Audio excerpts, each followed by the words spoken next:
Little Wow. different view. Yeah, it's not bad. No, not at all. No. It's beautiful out there. A little smoky. Well, this is our part 2 of the story about the bolted chair. And I was wondering, with doing nothing and connecting, what's the part 2?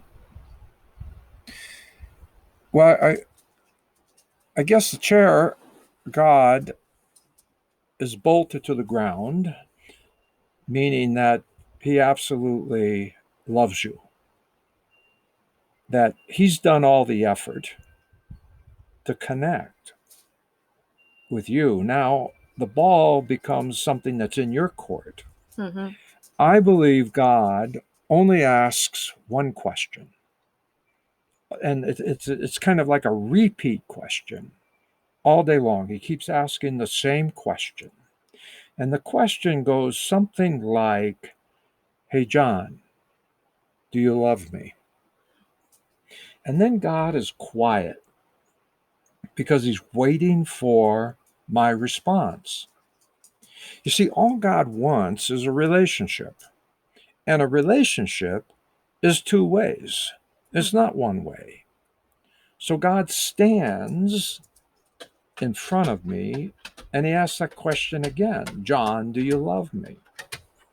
One time, I was sitting in the living room, and Kathleen was sitting in the living room too, and she asked me the question. She says, "Hey, John, do you love me?" And I'm looking, I'm saying, "Well, yeah, I mean, yeah, I love you. What do you mean?" And she said, "Well, I mean," so I explained how I loved her a little bit, and I said, "What's with the question?" And she looked at me and she said, "You haven't told me that recently." Oh my God, I was busted. And it's true, though. You just don't tell your children, your parents, your lover, your significant other, your spouse once that you love them. No, it's kind of all day. One time she just walked on by and she just touched my shoulder as she was walking by, and that went deep. God does the same thing. God is a jealous God, and he wants to know, "Hey, John, am I the only one? Do you love me?" And I simply say, "Yeah." As soon as I say, "Yeah," I've just completed the circle. So, the way that I see this, what would happen if you were to go around all day long answering the question? Mm-hmm. Just simply, "Yes, show me." "Okay, I'm scared. What do you got?" Well, that totally excites God because you just said yes to God.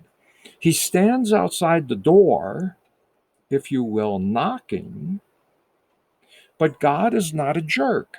He doesn't kick the door in and demand to come in. He simply knocks, and a lot of times what we do, Marina, is that we talk to God through the door. "What do you want?" And God says, "Well, I just want to come in." "Well, it's kind of messy inside here." And God says, "Yeah, no, I'm okay with mess.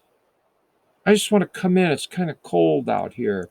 I don't have much to eat." And God says, "No, a drink of water, a glass of water would be just great." But see, I have to, if you will, open the door. The way that I open the door is I say, "Okay." Now it's all changed. God's no longer on the inside, outside. Mm-hmm. God's on the inside. It's radical. And so it's a circle. Yeah. I complete it by simply answering this question. Yeah. And then number 3, you just pay attention. God has all of the universe to tell you how much he loves you all day long. And it'll blow you away. It's a good blow, but it will blow you away. This one. This is a good one. Mm-hmm. It's that simple. It's that simple. Yeah. Yeah. That simple.